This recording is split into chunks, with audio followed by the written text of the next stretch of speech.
para todos nosotros. ¿Qué es testificar?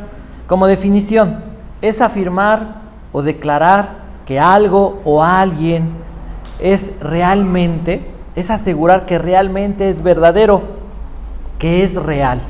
¿Sí? Eso es un testigo. Alguien afirma que lo que va a decir o lo que se está diciendo es real o es verdadero. Y vamos a ver un ejemplo de el testimonio, de lo que el Señor Jesús habló sobre el testimonio acerca de él, Mateo 17, verso del 9 al 13. Lo voy a leer en la NBI. Dice así: mientras bajaban de la montaña, Jesús les encargó. ¿A quiénes? Venía bajando con Pedro, Santiago y Juan.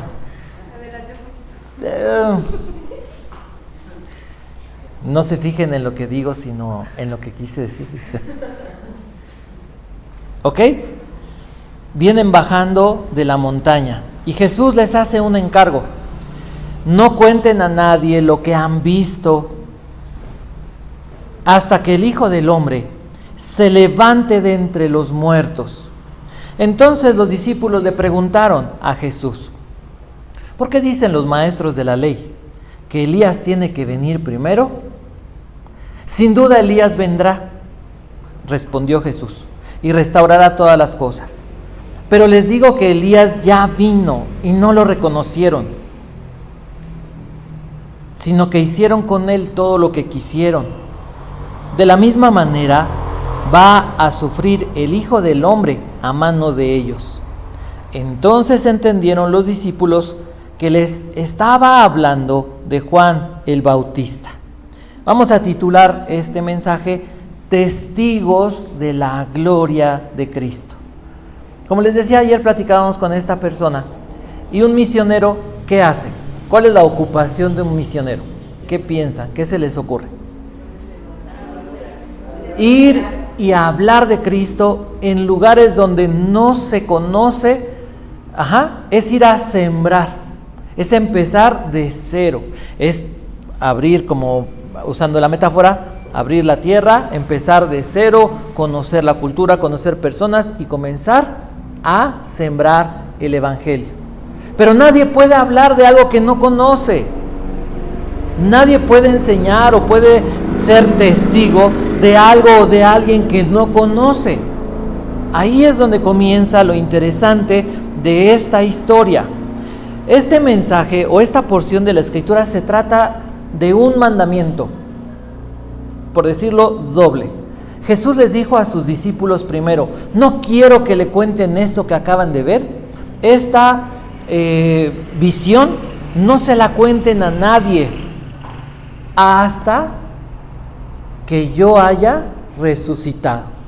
Entonces primero es una prohibición y pareciera como ilógico. En ese momento dices tú, bueno, ¿por qué? De eso es lo que voy a explicar. Pero dice, después de que yo resucite, ¿qué hay que hacer? Testificar. Lo que había que hacer era testificarle ¿a quién? A todo el mundo. Y la palabra mundo significa todo tipo de personas, en todo momento, en todo lugar. Entonces, se me hace interesante esto porque a simple vista, como les digo, parece ilógico. Oye, Señor, acabamos de ver tu gloria, acabamos de ver cómo en ti se cumplen las promesas, cómo es que tú eres la manifestación de el Salvador que se había prometido. Oye, acabamos de ver esto y nos dices que no le digamos nada a nadie. ¿Por qué? ¿Cuál es el beneficio que vas a tener de este tema? ¿De qué te sirve este tema? Definitivamente te va a animar, te tiene que animar a conocer a Dios, a conocer de Cristo y a dar testimonio de Jesús. A dejar de estar encerrado en tus muchos problemas. Seguro que tienes muchos problemas, seguro que estás atravesando muchas cosas, pero ¿sabes? Te estás desviando de lo más importante. Nuestra vida se trata de Jesús y de la gloria a Cristo. Cuando pierdas de vista esto, mira, vas a acabar en Babilonia. Porque fue lo que le pasó al pueblo de Israel. Tu vida, vamos a irlo viendo paso a paso, tiene un camino, tiene un propósito, tienes que cumplir con responsabilidades. Pero se trata de darle gloria a Jesús, se trata de darle gloria es reconocer su grandeza, adorarlo, darlo a conocer, agradecimiento, alabanza, vivir un carácter que glorifique a Jesús. Entonces, ¿de qué te va a servir? Para que puedas animarte a entender la instrucción que el Señor Jesús les da a los discípulos. Verso 9, bajan de la montaña.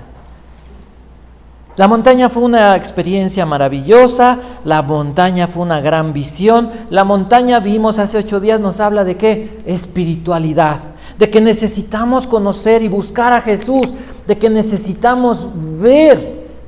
Esto yo sé que es casi imposible, salvo por la obra del Espíritu Santo. Ver y entender lo que Dios dice a tu vida sobre cada cosa. Es tiempo que te canses de vivir adivinando la voluntad de Dios, porque todo el mundo está adivinando la voluntad de Dios, porque todo el mundo está, bueno, si es de Dios que se abran puertas, si es de Dios que se cierren las puertas, si es de Dios, ¿cómo dicen? Si la obra es de Dios va a prosperar. No, mira, no se trata de si la obra es de Dios, se trata de que tú sepas que la obra es de Dios, porque Dios te lo ha mostrado, de que has visto, vas a ir viendo progresivamente, porque no lo vamos a ver hasta que lleguemos a su presencia en su gloria completa y absoluta. Pero cada día puedes ir viendo más profundamente y claramente la grandeza de Jesús. Cuando dice la Biblia que resplandece su rostro, es poder ver la identidad, es poder conocer de una forma personal a Jesús. ¿Entienden esto? ¿Comprenden esto que les digo?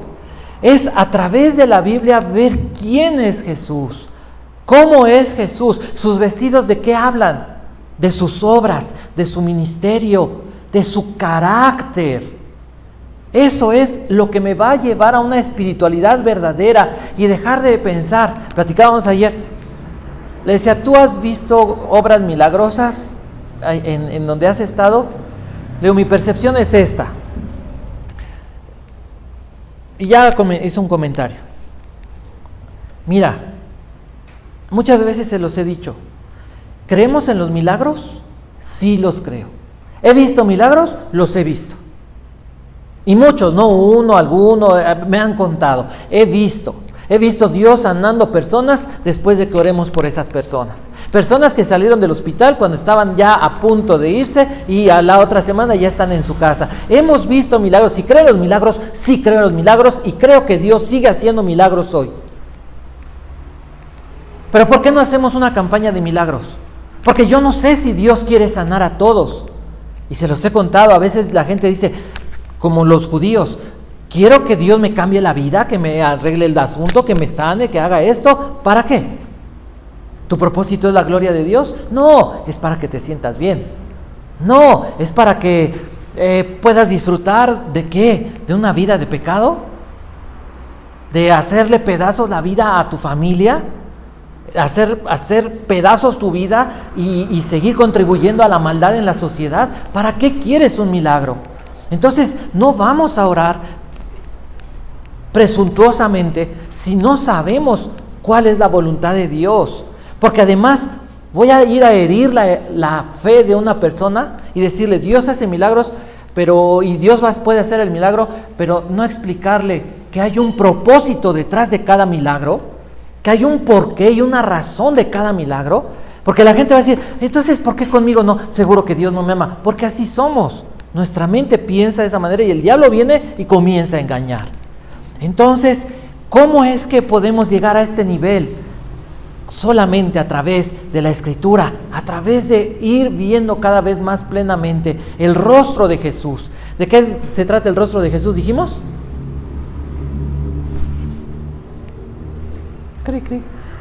Se los acabo de decir. De ver ¿Quién es Jesús? La identidad de Jesús. Los vestidos de Jesús. ¿De qué hablan? Del carácter de Jesús, de las obras de Jesús. Apúntalo. Necesitas tener claramente esto. No vas a poder ser espiritual si no tienes claramente esto. Por eso la gente vive como vive. Si es de Dios, que pase. Si no es de Dios, que Dios haga. Dios, ¿se acuerdan de alguien que dijo eso? ¿Se acuerdan de Elí, el papá de Ofni y Finés? Bueno, hay un libro en la Biblia llamado Samuel donde se habla de eso. Y entonces dice, pues Dios es, que haga lo que quiera. No es así. En el Antiguo Testamento algunas personas podían tener una relación cercana con Dios, una espiritualidad de ese tipo. Pero a partir del momento en el que el Señor Jesús vino, cumple su ministerio, muere en la cruz, es resucitado, asciende al cielo, viene el Espíritu Santo. Ahora, todo tipo de persona, todo creyente tiene la posibilidad de tener una relación espiritual con Cristo. No es exclusiva. Ahora, que Dios en los ministerios da ciertos dones y ciertas características, sí, pero nadie puede decir es que Dios es muy lejano a mí. Tenemos la Biblia y tenemos al Espíritu Santo, tenemos la oración. Dios puede hablar conmigo de manera personal. Dios habla y de eso se trata este pasaje, de que el Señor Jesús vienen bajando ese momento, entendiendo esa espiritualidad y les dice, pero sabes que hay una prohibición, no quiero que le digan a nadie lo que acabamos de ver. ¿Por qué? Porque saben una cosa, los judíos lo que querían es que viniera un super rey que destruyera, casi que descendiera fuego del cielo y quemara a todos, menos a Israel, menos a los judíos. ¿De eso se trata la Biblia? ¿De eso se trata la obra de Dios? ¿Se trata de destrucción? ¿De qué se trata la obra de Dios? ¿De qué se trata el Evangelio? De salvación. Los judíos querían un rey, querían un reino, querían riquezas, querían la bendición de Dios, pero no querían cambiar su corazón, no querían rendirse delante de Jesús. Y eso pasaba hace miles de años. Y hoy, ¿sabes una cosa? El corazón del hombre sigue siendo igual. El hombre quiere la bendición, quiere la riqueza, quiere poder. Queremos ser Dios. Queremos ser dioses en nuestro propio reinito, pero Dios no tiene por qué meterse a nuestro corazón. Ahí está el conflicto, ahí está el problema. ¿De dónde vienen las guerras y los pleitos entre ustedes? Dice Santiago capítulo 4. No es de sus propias pasiones. ¿Por qué tengo guerra contra mí mismo? ¿Y por qué tengo guerra con las personas? Porque no estoy en paz con Dios. Porque hice la paz con Dios, fui perdonado, pero yo tengo mi propio reino. Y Jesús no tiene lugar en mi reino. Ese es el problema en nuestras vidas. Y ya sé que a lo mejor no puede gustarles mucho esto y sería bonito hablar de cosas tiernas, pero sabes, la verdad es que no va a cambiar tu vida hasta que entiendas este principio. La espiritualidad es lo que cambia nuestras vidas. Y no le podemos hablar a la gente de que Dios te hace un milagro y te va a ir bien en la vida si primero no le dices que tiene que arrepentirse, que tiene un problema, que traicionó el amor de Dios, que traicionó la justicia y la santidad de Dios. Y sabes, eso es el todo de la Biblia. Cuando te arrepientes de tus pecados, entonces tú le abres la puerta a Jesús y Él viene a cambiarlo todo, comenzando contigo, con tu carácter, y eso va a transformar, dice 1 Juan, amado, yo deseo que seas prosperado, 2 Juan, en todas las cosas, y que tengas salud, así como prospera tu alma. Comienza de adentro hacia afuera. Entendamos esto y sabes que nuestra vida va a ir cambiando.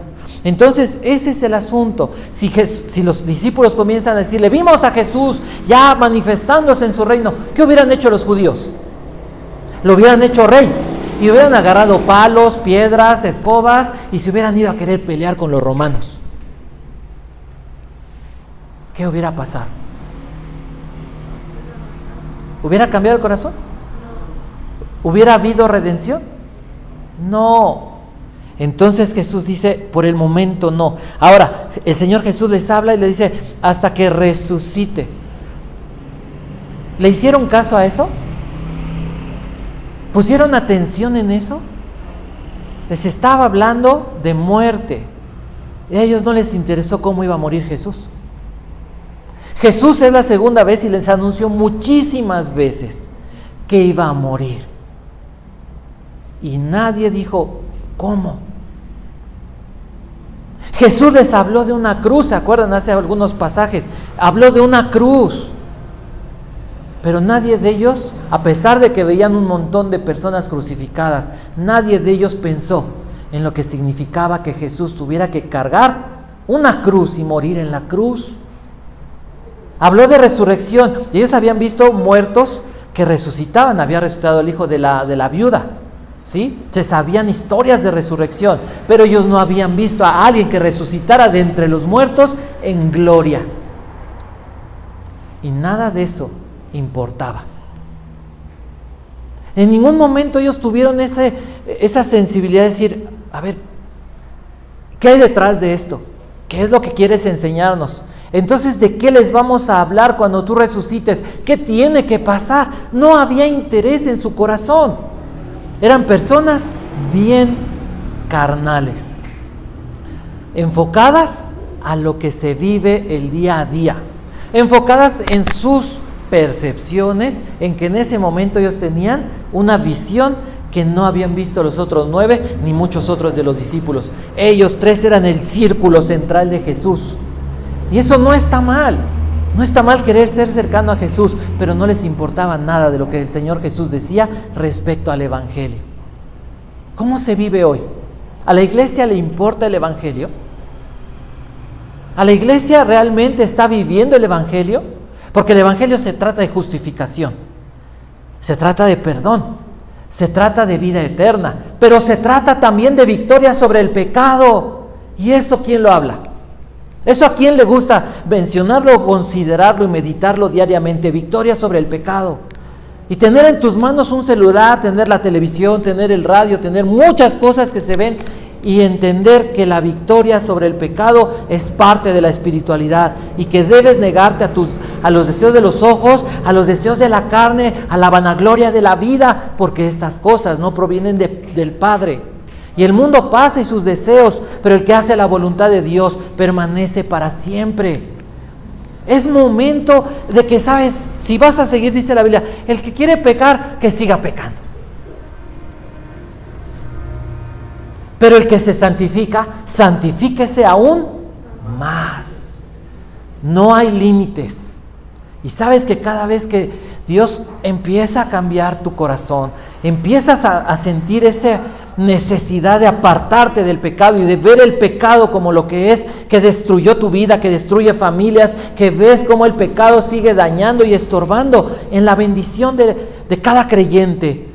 Más deseas santidad, más deseas y sabes que necesitas orar, hablar con Dios y decirle, Dios, mi cabecita no da mucho. ¿Sabes qué necesitas reconocer? Decir, yo no soy tan inteligente, Dios. En el mundo la gente, ¿cómo se siente? Es más, no veas al de al lado, pero se siente bien inteligente. Todos se sienten los más inteligentes del mundo. ¿Sabes qué? En Cristo no. Pablo lo decía, me propuse no hablar de otra cosa, sino de Cristo y de este crucificado.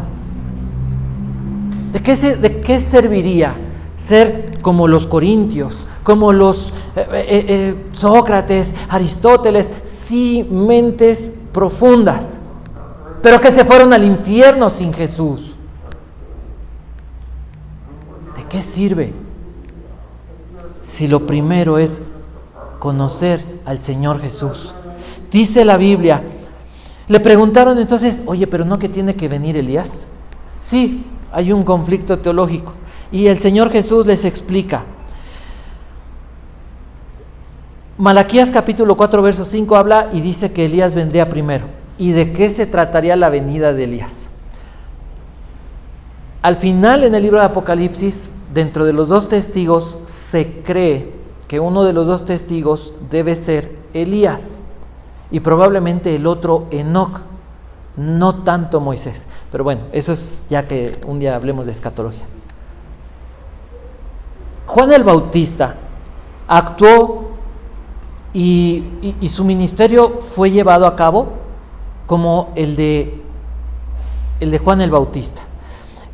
No me daría mucho tiempo de hacer comparaciones, pero quiero hablar de Juan el Bautista para que puedan ustedes tener conciencia de quién fue y por qué el Señor Jesús, Él dice que Elías, o el espíritu, la actitud, el ministerio de Juan el Bautista fue tan semejante al de Elías. Imagina un bebé que nace. Desde antes de nacer fue anunciado. Se le dijo a su mamá: vas a tener un hijo y lo vas a consagrar al Señor. Ese hijo, antes de nacer, fue lleno del Espíritu Santo. Eso no es algo que sucede comúnmente. Significa alguien que va a ser usado de una forma especial por Dios. Hoy tienes el Espíritu Santo si eres creyente, y Dios va a usarte de una forma especial si tú haces lo que tienes que hacer. Nadie va a llegar por sí mismo de una forma casual a cumplir el llamado de Dios. José, ¿por qué fue el gobernador de Egipto? ¿Porque era un vago? ¿Porque era un holgazán, borracho? ¿Porque se la pasaba acostado en su casa? ¿Qué dice la Biblia? Que él fue el que se dedicó a aprender, se dedicó a estudiar, que sabía leer, sabía de administración, sabía de planeación, tenía una mente, llamémosle así, ordenada. Y por eso Dios lo usó. ¿Por qué Moisés fue el libertador? ¿Por qué era un vago? ¿Por qué era una persona rascándose el ombligo? ¿Cómo fue? Fue estudiado. Fue una persona que se dedicó. Un creyente debe ser así. Un creyente debe ser esforzado y ser el mejor, estar en el top 10 de la profesión, del oficio, de lo que haga. En todos los aspectos, moralmente, intelectualmente, en la forma de llevar a cabo sus actividades, porque eso glorifica a Dios, porque Jesús lo hizo completo, no hizo a medias, no se quedó, ay Padre, mira, no, Jesús hizo todo perfecto, y si Él hizo todo perfecto, ¿cómo debemos de hacerlo nosotros? Todo con nuestro mejor esfuerzo, hasta donde den nuestras capacidades. Y eso tenemos que enseñárselo a las personas. Eso tenemos que enseñarlo a los hijos, a los hermanos, a todos, decirle: esfuérzate. Basta decir: ay, es que yo... No, mira, a los 80 años, Abraham, 75, comenzó a caminar con Dios. A los 80 o a los 40 Moisés fue al desierto, y a los 80 regresó y comenzó a cumplir, y a los 100 años y a los 150 años encontramos personas sirviendo a Dios. La edad no es un impedimento. Es que soy muy niño. A los 8 años hubo un niño, Josías, que se convirtió en rey y sirvió a Dios. A los 3 años hubo un Samuel que fue al templo y comenzó a estudiar, al tabernáculo, a servir a Dios. Hubo un David que entre los 8 y los 15 años, mataba leones y mataba osos, y le componía canciones a Dios. Eso es espiritualidad, eso es ser cristiano. Un cristiano no es un vago, un cristiano no es mediocre, un cristiano no. Y si estuvieras en el desierto, ¿sabes qué? En el desierto Moisés estaba trabajando, ¿o no? Entonces, si Dios te lleva al desierto a pasar un tiempo que tú dices: pero es que siento que no estoy haciendo nada, ¿sabes qué? Pon atención, Dios quiere hablar contigo y enseñarte cosas. Aprende de Dios. Es que son muy niños. Se los dije siempre a Aarón y a Abby: mira, hoy nos va a decir la gente: es que es niño, es que es chiquito, es que está, bueno, y vas a llegar a los 10 años, es que está entrando, apenas va a crecer, ni modo que lo cargues y lo estreses con la iglesia, y cuando llega a la adolescencia y se vaya al mundo, ¿qué vas a decir? Es que se me fue. No, instruye al niño. ¿En dónde? Y no es en el camino del niño, porque hay quien dice eso, en su camino, no, en el camino de Dios. Y aun cuando fuere viejo, no se apartará de él. No, es que es chiquito, es que es bebé. Desde antes de nacer, los niños ya pueden escuchar desde el vientre de la mamá y sentir. La Biblia lo enseña. Juan el Bautista, lleno del Espíritu Santo, antes de nacer. ¿Sí o no? Hermanos, sacudámonos. Hay que pararnos, hay que hacer las cosas. Es momento de, ¿sabes qué? Dice la Biblia, sacúdete los vestidos y comienza a hacer lo que Dios te ha encomendado. Dice la Biblia, Jesús le dice, sin duda Elías vendrá y restaurará todas las cosas. Respondió Jesús, verso 12, pero les digo que Elías ya vino y no lo reconocieron. Juan el Bautista dejó el sacerdocio porque estaba corrupto. Del templo, de servir y de tener su mitra, de tener su pectoral y de tener mucha capacidad económica y mucha popularidad y de poder sentarse a la mesa y disfrutar de que la gente, y hasta se hacían a un lado para que pasaran. Deja todo eso porque Dios lo llama ¿a dónde? ¿A dónde lo llamó? Al desierto. Al desierto. ¿Y sabes qué? No es bonito y no es cómodo, porque puedes estar en un lugar donde te pagan, te va bien, pero si ves que las cosas no están funcionando en el orden de Dios, o eres cómplice, o te tienes que ir ¿a dónde? A donde Dios diga. Y tienes que estar seguro de que Dios es el que te dijo y te está llevando. Porque ¿qué crees? Que la gente decía que Juan el Bautista era un ¿qué? Era un blasfemo, que estaba loco, que era un hereje. ¿Cómo se atreve a insultarnos y a decirnos camada de víboras? Y todo el mundo se le fue encima. Así pasa. Y el único que te puede sostener en esos momentos es el Señor. Juan el Bautista predicaba, arrepiéntanse. ¿A quién creen? A la gente pecaminosa, los que ya estaban bien lejos de Dios. Pero ¿sabes a quién se les paraba enfrente? A los sacerdotes, a los que decían, nosotros sabemos y conocemos y organizamos la obra de Dios. A ellos les decía, arrepienta. Los trataba como incrédulos. Imagina que alguien, no sé si te haya pasado, ojalá no te pase, o que sí te pase para que digas, caray, que llegue alguien que te diga, oye, me permitirías, no quiero ofenderte, ¿me dejarías hablarte de Jesús? Creo que necesitas a Jesús en tu vida. ¿Cómo te sentirías? Que alguien diga, te hace falta Jesús. Y tú dices, pero es que yo tengo años y yo estoy en un ministerio, yo sirvo en la... Eso es lo que hacía Juan el Bautista. Y por eso cuando hablas del pecado y hablas de esto y hablas de... así como que ves que la gente... ¿no? Como les decía, ese mensaje lo echó a perder cuando empezó a hablar de esas cosas. Tuvo una fragilidad como todos los seres humanos. Cuando lo metieron a la cárcel y pasó el tiempo en la cárcel, llegó el momento que le dijo a sus discípulos, vayan y pregúntenle si no nos equivocamos. Así pasa muchas veces. Somos frágiles. Pero Jesús le dijo, vayan y cuéntenle lo que está pasando. Y Juan el Bautista quedó en paz y pudo morir en nombre de Jesús. La enseñanza de Juan el Bautista no es agradable, no es bonita, humanamente hablando, porque él tuvo que dejar lujos y todo tipo de beneficios religiosos. Imagínate de comer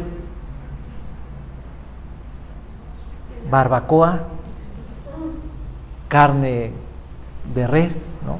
Buenos cortes, a irte a comer al desierto, pues miel que había que buscar y chapulincitos. No creo que haya mucho, pero ¿sabes cuál es la enseñanza de esto? Que entendió algo. vale la pena seguir el llamado de Dios. Muy probablemente a ninguno de ustedes Dios los llame a algo tan radical. Por ahí pueden hacer así. Un misionero, hay lugares donde las personas saben que van a ir, pero que seguramente no van a regresar. Muchos lugares.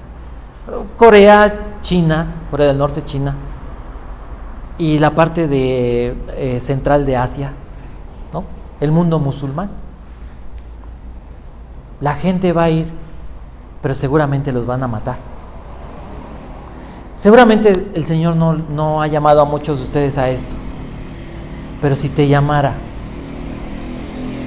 es un privilegio que Dios da.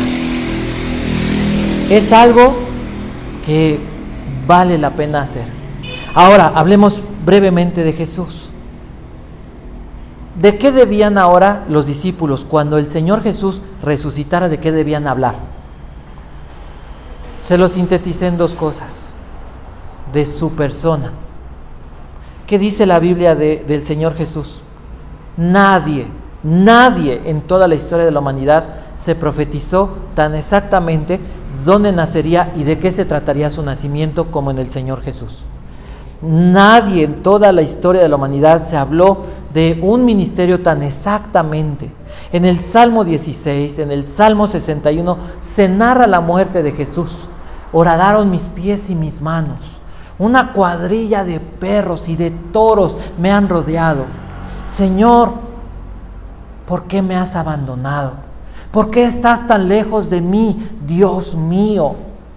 Y todo esto fue narrado a lo largo de la historia, desde Génesis capítulo 3 hasta cuando Dios le dice a Abraham, ofrece, sacrifica a tu hijo. En el lugar que Abraham iba a sacrificar a su hijo fue donde Dios sacrificó realmente a su amado hijo. Y lo hizo, ¿por qué? Por nosotros. ¿Cómo es el carácter de Dios? Benévolo, misericordioso. ¿Alguien merece ese sacrificio? ¿Sabes una cosa? Las personas que no piden disculpas creen que no merecen ese sacrificio. ¿Para qué necesitan el sacrificio de Jesús si no se equivocan nunca? ¿Has visto gente que no pide disculpas? Que evade, que inventa, que miente, que se justifica, que todos tienen la culpa, que fue un error, bueno, me equivoqué, no, es que volteé al otro lado, pero nunca piden disculpas. ¿Cuál es la realidad de la vida cristiana? Que constantemente el pedir disculpas, pedir perdón, arrepentirte, humillarte ante Dios y ante la gente debe ser una constante en nuestra vida.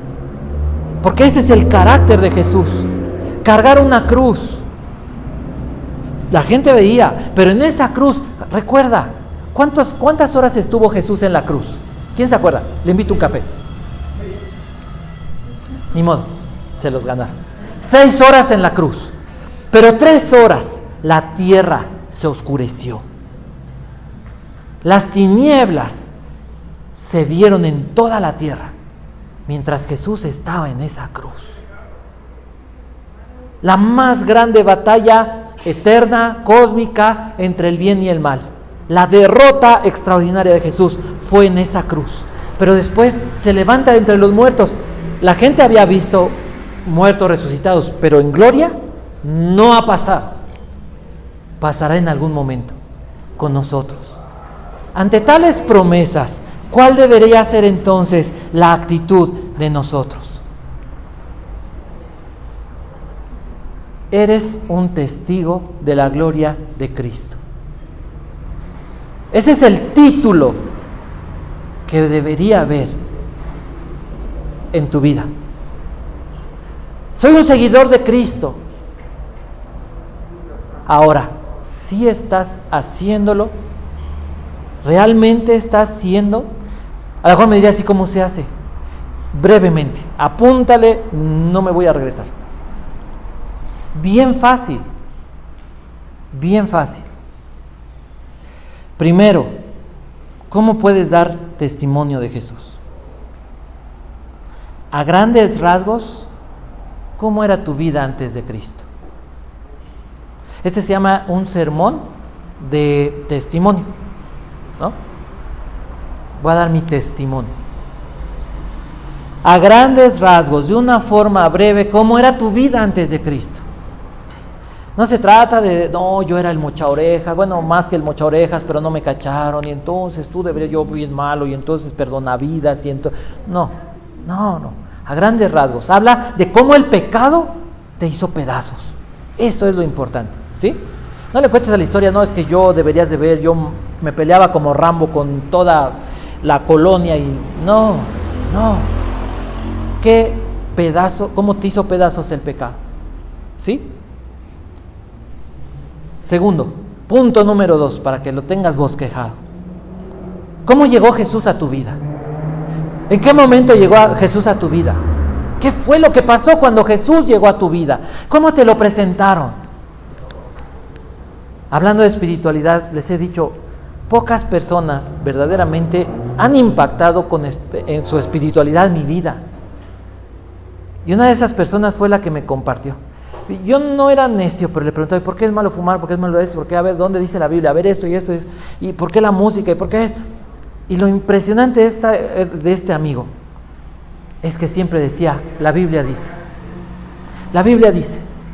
Y su idea era irse de misionero. No sé más de su vida, nos dejamos, Dios me lo prestó 3 meses, 6 meses, 5 meses, un periodo de tiempo, y caminamos juntos un buen rato, y después ya nos separamos. ¿Cómo llegó Jesús? El Señor Jesús llegó a mi vida a través de una persona que realmente se apasionaba por Jesús. Así les diría esto. Hubo otra persona que me invitaba, mira esto, vamos a la iglesia, vamos a esto. Una persona intachable en su testimonio. Íntegra en su testimonio. Que llama la atención una persona en santidad. ¿Cómo llegó Jesús a tu vida? ¿Quién invirtió tiempo en hablarte, en insistirte? ¿Qué palabra? Eso es lo más específico, lo más importante. ¿Qué palabra de Dios tocó tu corazón? Porque esa es la palabra que va a sostener tu vida. En mi caso fueron 2. Mateo 4:19, sígueme y te haré pescador de hombres. Esa es la palabra de mi vida, pero otra que me trajo consolación. Vengan a mí. Mateo 11:28, los que están trabajados y cargados, y yo los haré descansar. Y cada vez que ha habido problemas en mi vida, he venido a algunos otros versos, Oseas 11:8, que he venido, y Dios me recuerda que Él es el que me ha traído hasta aquí. ¿Por qué estoy en el ministerio? Mateo 17. No estoy aquí para ver si la obra es de Dios, va a permanecer. No, estoy aquí porque Dios dijo, hay que hacer esto. Y porque puedo decirles, no lo merezco, es de gracia. No soy el mejor, no. Por la misericordia de Dios, por la gracia de Dios, decía Pablo, ¿qué? Soy lo que soy. ¿Qué pasaje fue el que Dios usó para tocar tu vida? ¿Cómo fue que Dios tocó el corazón y cambió, te hizo arrepentirte? Porque esa es la base de tu predicación. Lo que digas son cosas bonitas, van a ser interesantes, pero si no hay palabra de Dios, ¿cómo toca el Espíritu Santo a una persona? ¿Sí? ¿Cómo cambió tu vida? Y la gente va a decir, ¿y hoy? El siguiente paso dentro de eso es, ¿y hoy qué está haciendo Dios con tu vida? Porque eso es el Evangelio. ¿Qué está haciendo hoy Dios con tu vida? No, es que Dios cambió mi vida, mira, yo dejé esto y dejé el otro. Sí, hoy dime qué está haciendo Jesús en tu vida. ¿Sí o no es el Evangelio eso? ¿El Evangelio qué es? Poder de Dios para la salvación. Porque por medio de Cristo somos más que vencedores. Mi paz les dejo, mi paz les doy, y no la doy como el mundo la da. Dios haciendo una obra constante. Eso es el Evangelio. Trabajando, como está escrito, el justo por la fe vivirá. No es vivió. Vivirá. mantener la fe. Y el resultado, ¿hacia dónde vas? ¿Hacia dónde estás caminando? No, es que Dios dice que voy al cielo. ¿Estás caminando hacia el cielo? ¿Realmente estás caminando hacia el cielo o estás caminando vagando en el desierto de tu mente, de tus emociones, en el desierto de tus caprichos, en el desierto de tu confusión, en el desierto de tu ignorancia, en el desierto volteado, ignorando la presencia de Dios? La Biblia enseña la presencia de Dios cómo se manifestó en el monte, ¿se acuerdan? Miren, la Biblia es así como emocionante. Imagínate, no el cerro de Chapultepec, seguro más alto, pero que el cerro de Chapultepec estuviera ardiendo y que oyeras la trompeta, la voz de Dios así imponente, y que solamente un hombre, Moisés. Hoy cualquiera puede llegar a la presencia de Dios. La presencia de Dios no ha dejado de humear, pero nosotros hemos perdido de vista la presencia de Dios. ¿No quieres volver? ¿No quieres llegar a esa intimidad? Y no creas que es en un instante y ya pasó. No, ya. No, la justificación fue así. Ya eres justo, ya eres salvo. Pero la presencia de Dios, ¿se acuerdan cuando ardía la zarza y no se consumía? Y Moisés se queda impresionado, ¿no?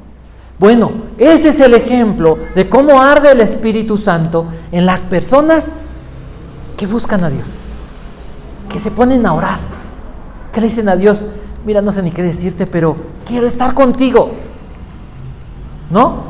Hay veces que tú no tienes que estar hablando, pero te gusta estar con alguien, te gusta estar con tus hijos, con tu esposa, con tu esposo, con tus papás, y aunque a veces no hay unas conversaciones las mejores, no sé, ¿no? Hasta sentarte a ver a veces un programa, una serie, ¿sí o no? Pasar tiempo en la presencia de Dios, leer la Biblia, imaginarte esto, van bajando. El Señor Jesús le dice a ustedes, por el momento no, pero después a todo lugar donde yo los mande, a todo tipo de personas les van a hablar. Bueno, hoy es el tiempo de que tú y yo le hablemos a todos. Esa es la voluntad de Jesús. A todos en todo lugar. Y ya sabes cómo hacerlo. ¿A qué los vas a invitar? A que caminen con Jesús. Y si no saben cómo hacerlo, pues ¿para qué estás tú? ¿Para qué estoy yo? ¿Para qué? Para enseñarlos. Para enseñarlos. Para eso son los discipulados.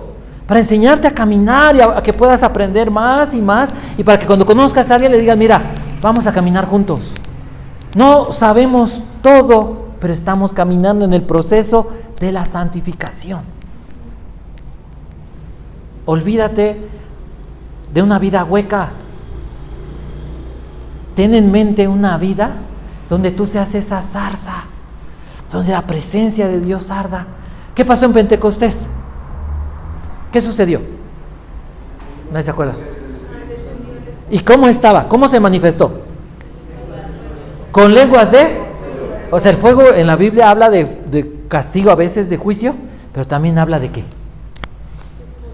De la presencia, la manifestación de la presencia poderosa, ¿de quién? De Dios, la persona del Espíritu Santo, Cristo glorificado. Dice la Biblia: el Señor es el Espíritu, y donde está el Espíritu del Señor, allí hay libertad. Entonces, ¿no quieres arder? ¿No quieres que la gente pueda ver a Cristo, no a ti? No, nosotros no. Sé que hay que cuidarnos, ¿verdad? Hay que procurar para dar un buen testimonio, pero que la gente vea a quién, a Jesús a través de ti, porque eso, ¿sabes qué garantiza? Que eres hijo de Dios y que las promesas de Dios a través de Cristo son reales en ti y en mí. En Cristo son sí y amén. Si la gente no ve a Cristo en tu vida, ¿cómo dices tú que eres creyente? Y puedes subirte a un transporte y querer hablar de algo o de alguien que no conoces. ¿Y qué crees? Que las personas se dan cuenta. Es como si yo les quisiera enseñar a una mujer a hacer una salsa. Un ejemplo. O a bailar. Si no sé hacerlo. ¿Cómo? O a tocar. A ver, hermano, tóquele así, hágale. Si no me sé ni las notas. A eso ha llegado mucha gente. Y la derrota es para ellos mismos. Pero Dios nos está llamando a otra cosa. Dios nos está llamando a arder. Arder en la presencia de Dios. Juan el Bautista es un buen ejemplo. Pero los discípulos, hay una foto de los discípulos. Por si no sabías, en la tradición lo que se dice es que esa fue la forma en la que murieron los discípulos. ¿A cuál de ellos le fue bien? Tal vez a Juan, ¿no? Que fue el más viejito. Pero quiero que sepas, si no sabes, ¿sabes que Juan, cuando estaba preso, lo echaron en un caldero de aceite hirviendo? Así lo querían matar. ¿Y qué crees que pasó? Que no se murió, que se salió del caldero. No se murió así. Hasta donde se sabe fue de mayor, ¿no? De viejito. Todos los demás, a veces no vas a llegar a eso, pero tienes que morir. A veces tu mente te hace pedazos y tienes que morir a tus pensamientos. A veces tu corazón, y tienes que llevar a tu corazón a esa cruz y crucificar tus pasiones. ¿A qué tienes que morir? Si no lo sabes, pregúntale a Dios. Pregúntale a Dios y deja que Dios te hable.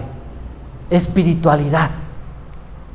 Porque eres testigo de la gloria de Cristo. Voy a decir lo que he visto, lo que he vivido de Jesús. Solo una cosa sé, dijo aquel hombre, que yo antes era ciego y ahora veo. ¿Pero qué hizo? No lo sé. No sé.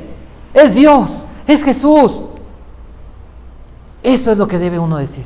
Mira, yo no sé cómo ha pasado, pero hoy puedo decirte que esto lo ha hecho Jesús. He disfrutado de Jesús. He visto, mira, fácil, te cuento una pequeña historia. Mucha gente dice, ¿y por qué hacen lo que hacen? ¿Y por qué estás haciendo lo que haces? ¿Y cómo es que? Les conté que un día en un taxi les dije le compartí a un taxista y le hablé de Cristo. Y me dice, ¿usted es de los que dicen que hablan con Dios? Y le dije, sí, yo hablo con Dios. Dice, no. Pero entonces después le digo, pero Dios habla conmigo. Y entonces enloquece y le pega al volante y todo eso. Estoy aquí porque Dios dijo, tú eres y quiero que hagas esto. Nadie puede quitar eso. Y nadie puede cambiar eso. ¿Cómo será el proceso? Ha sido. Pero tengo el respaldo de Dios con su palabra. Es que si se cae en un temblor y se caen los edificios y Dios me dijo, no va a pasar, no te va a pasar eso. Entonces en los temblores, por eso no me da miedo, ¿no? Porque sé que Dios no es la manera. ¿Por qué le hablo de Cristo a la gente? Porque Dios me dijo, vas a ser pescador de hombres, te voy a enseñar a ganar almas. Si yo no hago lo que el Señor me mandó, me estoy perdiendo de la gloria de Dios. Predícale a una persona discapacitada que está amargada con Dios. Le dije a Dios, ¿cómo le hablo a esta persona de ti? De la resurrección de los muertos. Le hablé a una persona en silla de ruedas y que no veía. Dije, mire, tal vez usted no conoce el cielo, no sabe los colores, no sabe lo que hay, pero un día Si usted le entrega su vida a Jesús, en lugar de permanecer en esta condición eternamente y además atormentada por sus pecados en el fuego eterno, usted va a poder ver no solamente el sol, no solamente las estrellas, el cielo, va a poder ver la gloria de Dios. Es Dios. Y eso fuiste llamado. Y a eso es a lo que quiero invitarte, a que busques más espiritualidad, que camines conmigo. No te estoy hablando de perfección, te estoy hablando de decir, vamos a buscar a Dios, si tú quieres. No puedes decirles, vamos a caminar, vamos a ayunar, vamos a hacer esto, vamos al estudio, vamos a hacer... Y a lo mejor tú dices, no, yo tengo otras cosas. Está bien, pero si quieres te invito a que busques la espiritualidad. Te invito a que conozcamos la naturaleza, la gloria de Jesús, a que veamos el rostro de Jesús, a que veas a Dios sonriendo y que Dios te puede decir, bien hecho, estás haciendo las cosas, que tienes que esforzarte, que tienes que conocer más, que tienes que aprender más de Él. Sí, porque hay gente que sufre tragedias y parecen accidentes. Si conoces los atributos de Dios, puedes llevar a esas personas a que entiendan, a que conozcan a Dios y que puedan salir del hoyo en el que están, porque no entienden cómo pasó lo que pasó. No eres tú, es Cristo. Es ver la gloria de Dios. Y recuerda, ya no es algo que nosotros decidamos si lo hacemos o no. Decía Pablo, impuesta necesidad me es esta. Es algo que Dios nos mandó, Jesús nos mandó. ¿Qué es? ¿Qué es? Vayan a toda criatura. Vayan y hagan discípulos. Por si te queda así como la duda, no, bueno, yo les hablo a todos, pero no sé, no. Háblales, pero hazlos discípulos. Enséñalos. Habrá muchos que no. Mucha gente no quiso saber de Jesús.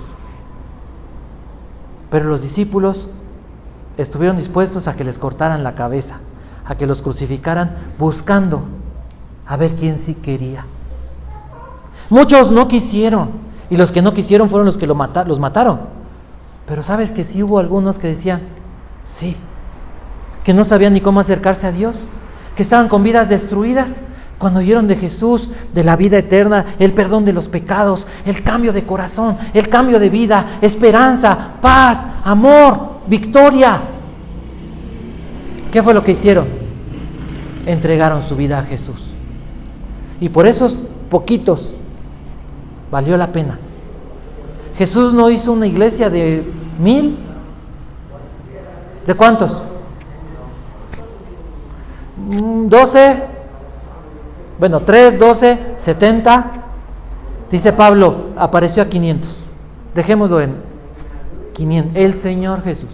Pero con esos 500 han pasado 2000 años. Y millones de almas han llegado al cielo por el testimonio de pocos valientes. De algunos testigos de la gloria de Cristo.